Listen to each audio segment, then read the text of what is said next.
امام مہدی جب آئیں گے تو کسی امام کو فالو کریں گے, 4 اماموں سے اگر کسی کو نہیں تو اہل حدیث حضرات کہتے ہیں جب وہ کسی کو فالو نہیں کریں تو آپ کیوں کرتے ہیں؟ وہ مجتہد ہوں گے اس لیے کسی کو فالو نہیں کریں گے. تو جو مجتہد ہے وہ کسی کو فالو نہ کرے, جو مجتہد نہ ہو وہ مجتہد کو فالو کرے. اس کی دلیل یہ ہے کہ حضرت عیسیٰ اور امام مہدی جب آئیں گے اگر وہ مجتہد ہوں گے, جیسے ظاہر ہے کہ مجتہد ہی ہوں گے وہ, تو اب ہمارا اہل حدیث حضرات سے سوال یہ ہوگا کہ اب بھی آپ خود اجتہاد کریں گے یا ان کی تقلید کریں گے؟ ہم کہتے ہیں اب آپ کو حضرت عیسیٰ کی تقلید کرنی پڑے گی. مجتہد ہوں گے, قرآن و سنت کا علم رکھتے ہوں گے, ان کی موجودگی میں آپ یہ بولو گے کہ میری تحقیق یہ ہے, میں آپ کی تحقیق نہیں مانتا, میری اپنی تحقیق یہ ہے, کہ تو میرا خیال ہے حضرت عیسیٰ پھر آپ کو چھوڑیں گے نہیں. تو ہم اس وقت امام ابو حنیفہ کی تقلید چھوڑ کر کس کی تقلید شروع کر دیں گے؟ حضرت عیسیٰ کی, کیونکہ ہم کہیں گے کہ امام حنیفہ سے زیادہ بڑے مجتہد آ گئے ہیں. اور حضرت عیسیٰ کسی کی تقلید نہیں کریں گے کیونکہ وہ خود کیا ہوں گے؟ مجتہد, جیسے کہ امام حنیفہ کسی کی تقلید نہیں کرتے تھے. لیکن امام حنیفہ اس وقت تقلید نہیں کرتے تھے جب وہ مجتہد بن گئے تھے, جب تک مجتہد نہیں تھے وہ بھی تقلید ہی کیا کرتے تھے. اسلام میں آپ کو 2 ہی طبقے ہمیشہ سے ملیں گے, یا تو مقلد یا مجتہد. یا تو خود آتا ہے لہذا ضرورت نہیں ہے, خود نہیں آتا تو اب کسی مجتہد کو فالو کرنا ہے.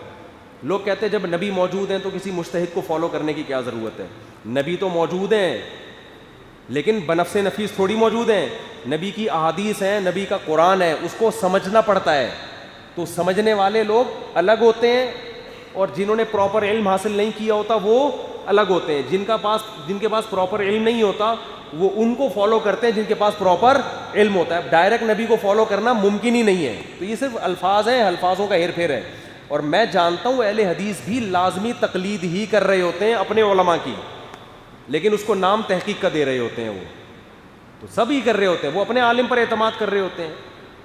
ہر حدیث کی کون تحقیق کر رہا ہوتا ہے بیٹھ کے؟ انہوں نے بتا دیا یہ حدیث ہے, اگلے نے مان لیا.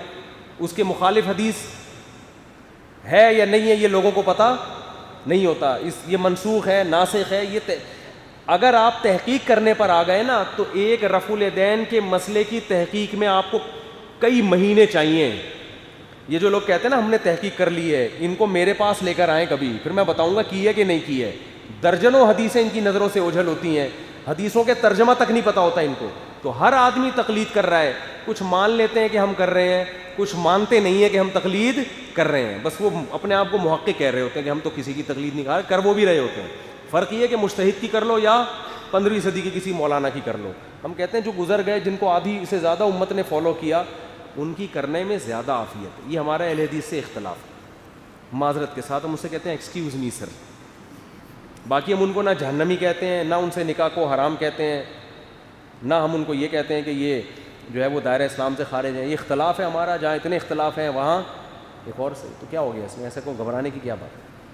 باقی اس میں پھڈے وڈے کی ضرورت نہیں ہے. بھائی ہماری یہ رائے آپ مان لو ٹھیک ہے, نہیں مانے تو آپ کی مرضی. اس میں پھڈے بازی کی ضرورت ہے.